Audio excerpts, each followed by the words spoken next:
We have our three receivers to watch when training camp begins next week, and we find out which, if any, Commanders made ESPN's top 10 ranking for the tight end and offensive tackle positions coming up right now on the Locked On Washington Commanders podcast. Your daily podcast on the Washington Commanders, part of the Locked On Podcast Network. Your team every day.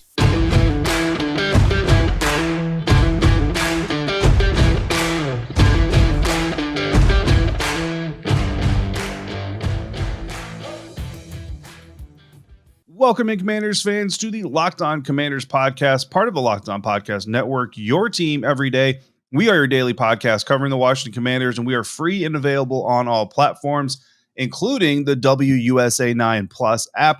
Your CBS affiliate in Washington, D.C. has a new app that is changing the game in the way we stream sports and local news in the DMV. Just download the WUSA 9 Plus app now for your Roku or Amazon Fire TV stick to get into all of that action. We thank you for making the Locked On Commanders podcast your first listener, first view every single day. I'm David Harrison, writer for Sports Illustrated's Fan Nation, cover your Washington Commanders over there. My co-host Chris Russell is one half of the Russell and Medhurst show on the Team 980, which you can find live Monday to Friday from 9 a.m. to noon Eastern time or anytime, along with this show on the Audacy app. When we're not at those places or in this place, we're on Twitter at DHarrison82, at WrestleMania621, and the show is at LO Commanders. Yeah, absolutely. We're somewhere. I don't know where sometimes, but we're somewhere. Thanks again for making the Locked On Commanders podcast your first listen or your first view of the day. And David, we start with a series that you've been running on SI.com's Fan Nation. We did the tight ends in our first episode of the week, the Monday episode, as we're back to our normal schedule here of 5 episodes a week.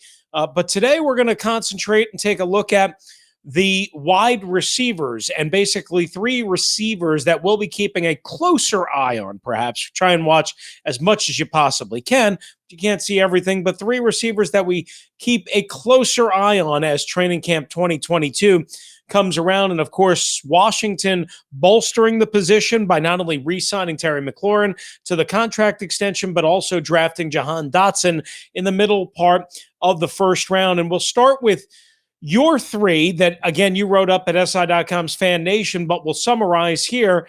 And you kind of went with a couple of the, I guess, bigger names and maybe the more obvious names. Yeah, a little bit. You know, I think when you do stuff like this, like the wide receiver position really affords an opportunity for us to kind of dive a little bit deeper into the depth chart. But at the same time, I don't believe that you should necessarily just completely disregard the stars on the team, especially if there's kind of a special circumstance or situation going on with one of them. And for me, the first wide receiver that I'm looking for when we get to training camp is Terry McLaurin for that exact reason. There's a little bit of a special circumstance happening here in that he's the only receiver on this roster as of right now, as it stands today, that we haven't seen take even one single rep with Carson Wentz. It's not Curtis Samuel or anybody else, or even De'Ami Brown, who suffered a little bit of a in-practice injury, didn't miss any other practice as far as we're aware of from that collision with Jeremy Reeves. It's Terry McLaurin. It's the star. It's the captain. It's number 17 because he was dealing with his contract situation. Well, now that contract situation is resolved. It's finished, so we know that number 17 is going to be there. Now, this won't be the first time he works out with Carson because, of course, as soon as the press conference was over, he jumped on a plane, went to California to work out with Carson. Taylor was there. Cam Sims was there. Jahan Dotson was there. Some other guys were on hand as well, which is great news. But this will be the first time, this first practice of training camp will be the first time that we get to see Terry McLaurin with Carson Wentz in person for the first time, which is why he is my number 1 receiver to watch when training camp gets started. Certainly makes sense. And I see where you're heading, with that. And also, again, we haven't seen Terry all off season. So the last time we got to see Terry was in early to mid-January, whenever that final game at MetLife Stadium was. All right, I'm going to go with maybe the obvious one because, well, why not? He's got to stay healthy. He's got to produce. And already there are some concerning signs about Curtis Samuel as he enters year 2 of a 3-year contract, David. And, this could be his final year with the Commanders if he can't stay healthy, right? Because they may look to get out of that deal, again, if he's as injured as he was last year. Now, they think they've got it all solved. But I ask you this, how concerned on a scale of 1 to 10 are you still when you look around and you say, he's just not practicing because of rest, because of general soreness. And again, I want to believe Ron Rivera. I do. Yeah. But last year, Ron Rivera tongue lashed the media for having the audacity to ask if Curtis Samuel had surgery, and then Curtis Samuel had surgery. Like it was like not even a thing. And so we don't always get the exact truth. How worried are you? I'm at a 7. You know what I mean? And listen, I'll fully admit some of that is from last year. Some of that is just, again, we never really got a true clear answer. And to be fair, some of that maybe, at the time, like maybe they didn't realize it was as deep as it was or as bad as it was. And all this a grain of salt or benefit of the doubt and all that stuff is fine. But again, last year it was kind of, he's working on his way back. Yeah, we expect him to be on the field. Yeah, we expect to have him at some point. And then it just never really came to fruition. So it's not so much that I think Ron is lying or anybody in the team is lying or, trying to whatever. But I do believe that this is an injury or a situation that just has not gone the course that everybody thinks it should have gone. So when you see Curtis on the side, abundance of caution makes all the sense in the world. It really does. But when you're talking about this guy, you just can't help but have that nervousness come back up. Yeah, no doubt about it. And listen, he's just going to have to prove it, right? And again, we probably wouldn't be as alarmed if he didn't miss a couple of days during the OTA periods, again, for general soreness, whatever that means. Sore doesn't mean you're injured or hurt, but again, because of what happened to your point last year, certainly reason for concern. All right. Receiver number 2 on my list, I'll jump ahead here before we get to number 2 on your list, is De'Ami Brown. Mm-hmm. And that's because he was a rookie last year who only made really 2 big catches, one against Dallas, one against Philadelphia in the last couple of games of the season in terms of like breakout noticeable plays. Right. They need clearly more second-year receiver now with all this talent around him. Maybe easy to get lost, but I think his game and his skill set, David, actually should marry well with Carson Wentz's arm. Yeah, I believe so too, and I'm looking forward to seeing what De'Ami has to produce on the field. My number 2 receiver is Jahan Dotson, the first-round draft pick. Again, a big name, somewhat of a low-hanging piece of fruit here for this whole thing. But the reason is the opportunity to see the things that we haven't been able to see so far, and that is contact, right? And it's not going to happen right off the bat. Eventually, though, these guys will put on pads. They'll be able to put hands on each other. Defenders will be able to hand fight, check, and actually press receivers at the line of scrimmage. Plus, in the preseason, we'll actually get to see them against live competition, because if there's any concern about Jahan Dotson's game in the National Football League, it is how he stands up to the physicality of the game in the NFL. We haven't seen it yet just because we haven't been able to.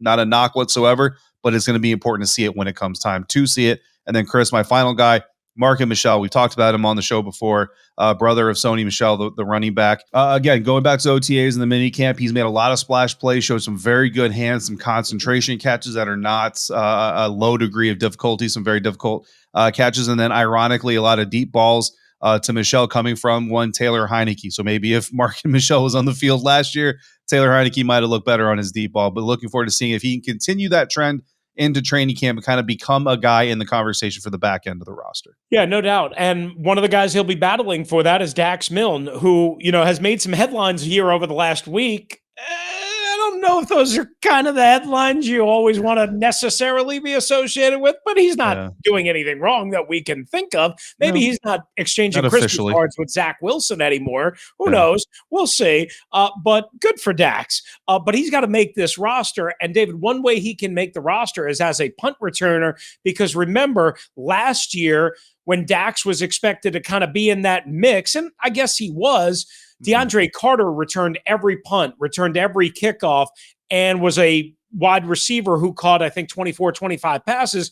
No DeAndre Carter this year. So it's Dax Milne's opportunity to step up a little bit in a couple of different roles. Yeah, absolutely. Look, every NFL player comes in the league looking to take somebody's job. So if you're going to take somebody's job, you might as well take somebody's girlfriend as well. Everything is fair in love and war. And Dax Milne is just out there trying to find some love. Did Logan Thomas get any love from ESPN's collection of coaches, scouts, and executives when they developed their top 10 ranking of tight ends? We will talk about that here in a minute, and we're going to do so thanks to our friends over at Dave, because we've all been in a situation at some point in our lives when we're a little tight on cash. Maybe we can only afford to put a few gallons in the gas tank or just go to the grocery store and get just enough for the next meal or two or three. It's always been a problem for everybody. That's where Dave can help. If you're living paycheck to paycheck or struggling to make ends meet, it can be really stressful when unexpected expenses come up. Now, Dave can help you get out of a pinch when you really need it. You can't change the past, but what if you get a little help from your future self?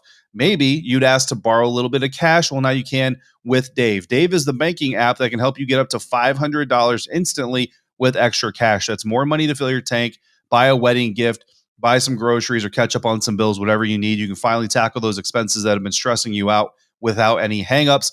And the best part is there's no interest and no credit check needed.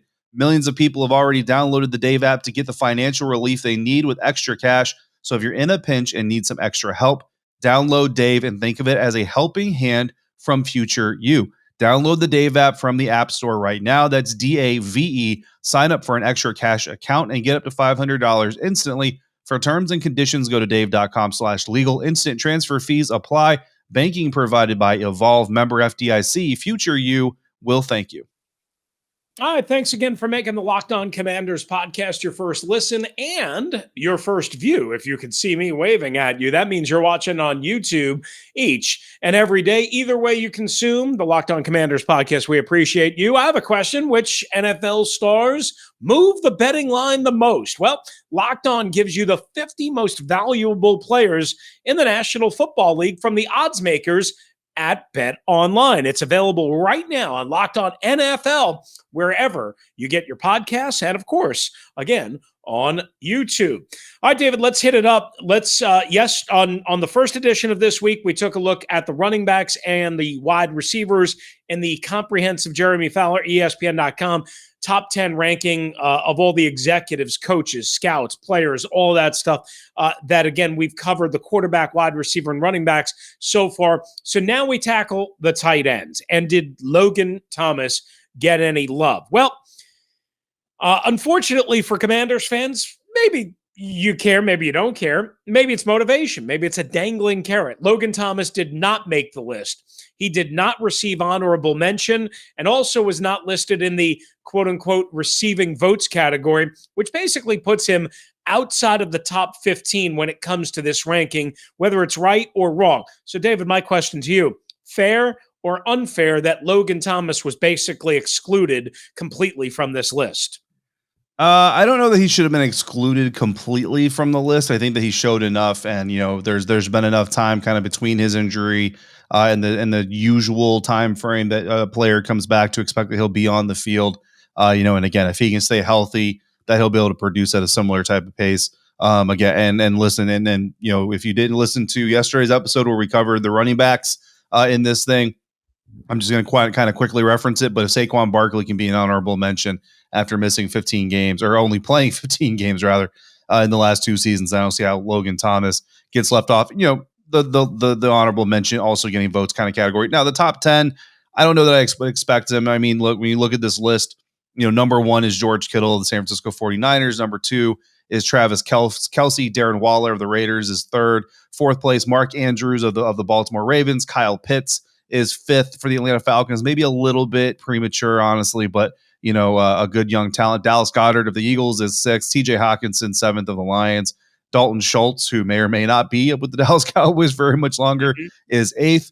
Dawson Knox is ninth from the Bills. And then 10th is Hunter Henry, who Hunter Henry has the best yards per attempt or yards per completion when throwing to a tight end in the National Football League in recent history. So he's the 10th guy, and he's got the best quarterback production, but then you got Mike Gesicki, Pat Freiermuth of the Pittsburgh Steelers, Zach Ertz, one of the all-time greats, even though Washington fans I'm sure hate him, and then David Njoku, who has untapped potential that the Cleveland Browns are hoping to get if their quarterback isn't suspended all year. So I mean, there's just a lot of tight ends in this category, but I think when you look at Logan Thomas, I put him in the Freiermuth, Ertz, today's Ertz and David Njoku category for sure. So honorable mention, I think, is more than reasonable to have expected from Logan Thomas. Yeah, so I think not only the current injury hurt him, but remember when he pulled his hamstring in Atlanta in week 4 early in that game, right? Yeah. And then had to miss several weeks after that. And it seemingly took him a little bit of time,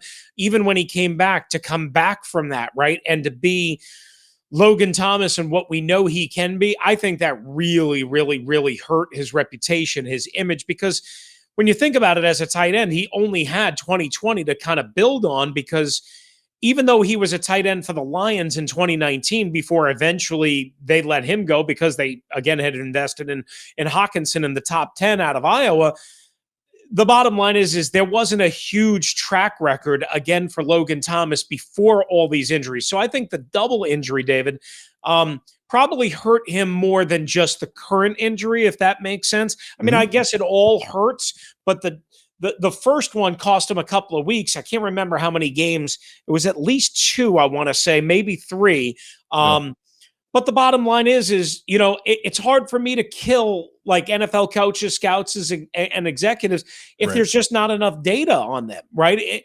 All of the guys, and you mentioned Gesicki, he's a franchise tag player. He's a big player for the Miami Dolphins. He's going to be, along with Tyreek Hill and, of course, Jalen Waddle, but Gesicki is going to be the guy that nobody pays attention to on Miami's offense, and he might come away with 80, 85 catches because, again, nobody's going to pay attention to him. So how can I sit here and go crazy over Logan Thomas, as good as we know he can be, when there just isn't enough meat on the bone, if you will, for us to pick apart and say, yeah, but he's done this for 3 years, or yeah, he's done this, for at least 2 years, right? Again, sample size does matter.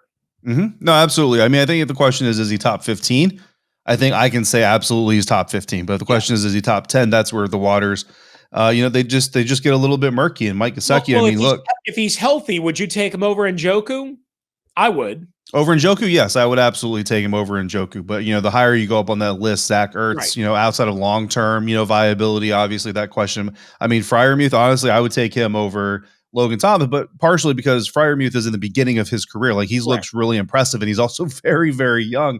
Same thing with Mike Gesicki. He's not, as young, but, look, he's a franchise tag player. The Dolphins, from the reports, haven't even come to the table to really talk long-term deal with Gesicki, so maybe he's a free agent next year. I don't know. We could be talking about future Washington Commanders tight end Mike Gesicki. I mean, that would be that would be a thing. That would be something that should get people very, very excited about. The last thing I'll say about this list, Chris, 1 through 3, obviously you're kind of splitting hairs here a little bit, but look, I think that some of these voters maybe don't take the situation into context, right? Because these are supposed to be the top performers for the coming year. George Kittle, number 1. I mean, with Trey Lance expected to take over the reins there. I know that a young quarterback, their best friend, is a good tight end, but defenses know that as well. And I think they're going to kind of force Trey Lance to throw the ball around the field a little bit and not let them have that safety blanket. And then Travis Kelce, how impressive is he? I mean, he's going to be impressive, but how impressive is he going to be without Tyreek Hill out there on the field? Darren Waller, he now has Devontae Adams playing along with him. I think that Darren Waller, when all is said and done, he might be our number 1 tight end in production because of the situation that he's in compared to the other guys. I agree with you there. If he can stay healthy, remember, he was not available for the Washington game, and he missed several games in the month of December for the Vegas Raiders. But I'm right there with you. Not only Devontae Adams, but also Hunter Renfrow. And that means you can't really pay much attention to Darren Waller. All right, coming up, guys, next on the Locked On Commanders podcast, we'll take a look at the offensive tackles on the ESPN top 10 list. Surely Washington has to have someone on the offensive side of the ball ranked fairly high, right? Well, maybe. We'll see. Coming up next on LOC. But first, we tell you about, from the people that invented Healthy and Tasty comes the latest gift to your taste buds. You've probably tried the amazing coconut brownie chunk Built Bar, but guess what? Your friends at Built have given coconut brownie chunk the Puffs treatment. That's right. I'm looking for my box right now. I had it here in my office, but they're so good. They go so fast. and now I can't, I don't know if I have any more. So I've got to go order some, just like you can at built.com. We'll tell you more about that in a second, but they are 100% real chocolate, soft, easy to chew, like a fluffy cloud of coconut brownie goodness. And the best part, they're healthy for you. As you know, every Built product is low in calories, low in sugar, low in net carbs, high in protein, all the good things that you want your body. And because they're built with collagen protein, not only are they guilt-free, but they're actually really, really good for you. They'll satisfy your cravings. They'll replace that chocolate milkshake, that bowl of chocolate ice cream, or that fatty breakfast that some of us like to consume on our way to Washington, D.C. every once in a while. Get the point. Go to built.com, use the promo code LOCKED15 and get 15% off your order by using the promo code LOCKED15 at built.com. Final segment today here on the Locked On Commanders podcast. We're wrapping up today's review of a couple of position group rankings from ESPN. Again, they surveyed over 50 coaches, scouts, and executives from the National Football League, got anonymous responses from them all, and then used those along with some other things to rank these players, including some of the votes. So we started not with the offensive line, but the tackle position. So they did interior offensive line as one group.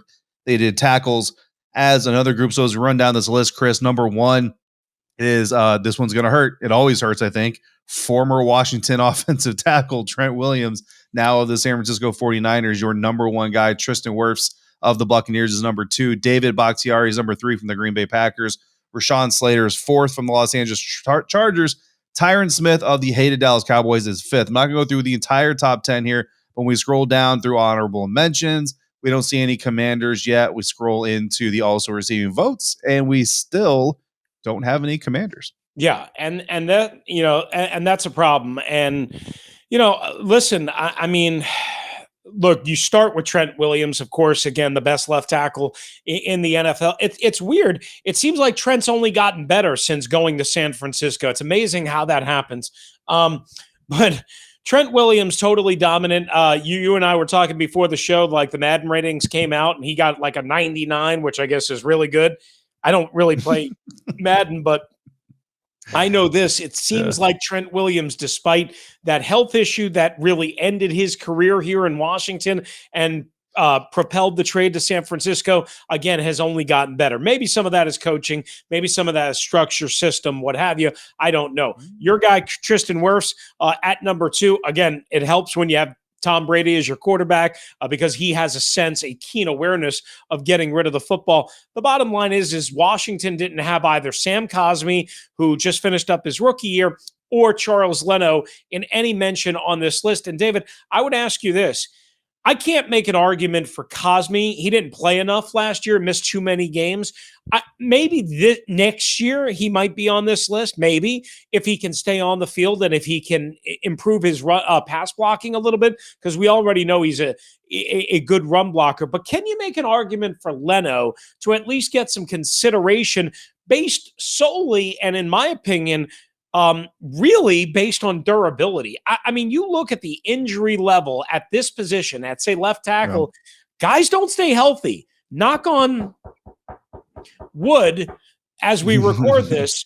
Charles Leno has stayed healthy since 2014. He hasn't missed a game. Yeah. I mean, the availability on the offensive line is huge. Yeah, absolutely. I mean, it definitely should. It's really hard, I think, to rank offensive linemen because not only are you talking about a guy who has to, ensure that they're fulfilling all their own individual responsibilities, they also have to work in tandem with the other people on the offensive line. You have to know where all four of your teammates are going to be. Sometimes five with an inline tight end, sometimes six with an eligible receiver that's a tackle. Like there is a lot that goes into an offensive lineman that's more than just being big and stopping another big guy from running through your big self. Like that's kind of the rudimentary way of putting it. And then, like you mentioned, health. I mean, Tristan Wirfs, from the Buccaneers, an all-pro in his second season in the National Football League, a Super Bowl champion in his first season. But why did the Buccaneers not repeat as Super Bowl champions? In part because they lost Tristan Wirfs in the postseason, and that really came back to bite them hard when they faced the Los Angeles Rams. Mm-hmm. I'm not an offensive line expert from a grading standpoint and even an evaluation standpoint. I will completely admit that's probably the position I'm the weakest in. So I'm not going to so much lean on like technical things, but here's what I will say. In 2021, Taylor Heineke had a 2.97 seconds time to throw average. That was the fourth longest average in the National Football League. Now, everything works in tandem, right?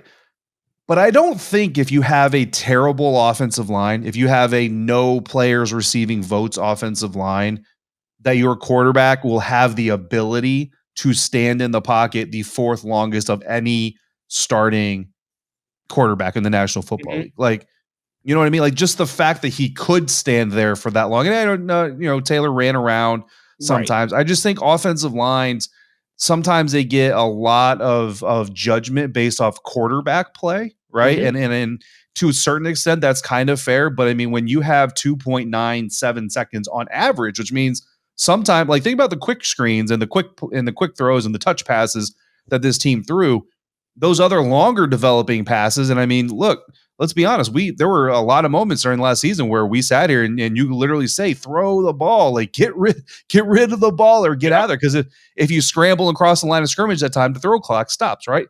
So again, you just look at these things. It's hard to sit here and say that you have, an offensive line that has 0 tackles, even gaining a vote when you have a quarterback that has literally the full 3 seconds to stand back there and potentially throw on average, not every single snap, but on average. Well, it was not only the tackles, but, the interior offensive linemen didn't get any votes either. Now, part of that is because Brandon Sheriff is no longer here. Otherwise, he would have, and he ranked top 3, or I think he ranked 3rd overall on the ESPN list, but now he's a member of the Jaguars. So, of course, the 2 new guards, Trey Turner, who's a 5-time Pro Bowler in the past, but not recently, along with Andrew Norwell. Listen, I think they'll be fine there. The big question for me is whether Chase Roulier returns to being one of the better centers, not senators. Again, he'll say it again. Centers, whether he returns, and then this offensive line, like to your point, some of the things you were just mentioning about Cosme, Leno, and assuming that people stay reasonably healthy. Nobody's going to stay perfectly healthy, reasonably healthy. Then this could be certainly one of the better offensive lines in the game. I still don't get the love for Tyron Smith. I got to be honest with you. He's hurt way too much in my book, but everybody still considers him dominant. In order to be dominant in this league, you got to be on the field, period. It's all there is to it. That's where it starts and ends for me. You've got to be on the field. I'd rather take somebody who's good and dependable rather than somebody that's flashes high and never is available. But all right, that means 0 Washington Commanders ranked in the top 10. Only 1 honorable mention of all the offensive categories, and that was Terry McLaurin. Such is life. We'll see if that changes over the next year. All right, that's going to do it for us today, Commanders fans. We appreciate you joining us. Thanks again for making the Locked On Commanders podcast your first listen and your first view of the day. Now make your second listen and view the Locked On NFL podcast. The schedule may be dark, but the NFL never stops, and neither does Locked On NFL. Get insights and opinions from hosts including Ross Jackson, Chris Carter, Tony Wiggins, plus Locked On NFL hosts repping all 32 squads. There's no offseason for real fans, so make sure you subscribe to Locked On NFL on YouTube or wherever you get your podcasts. If you want to hop in via the voicemail line, it's 301-615-3577. That's 301-615-3577, or Locked On Washington Commanders at gmail.com. From my partner, David Harrison, covering the Washington Commanders on SI.com's Fan Nation, I'm Chris Russell, one half of the Russell and Medhurst Show on the Team 980 and the Audacy app. We'll be back with solo episodes, me first, then David, and then back together before the week is out. If you're out and about, please be safe, be kind to one another, and thank you for joining us right here on the Locked On Commanders podcast.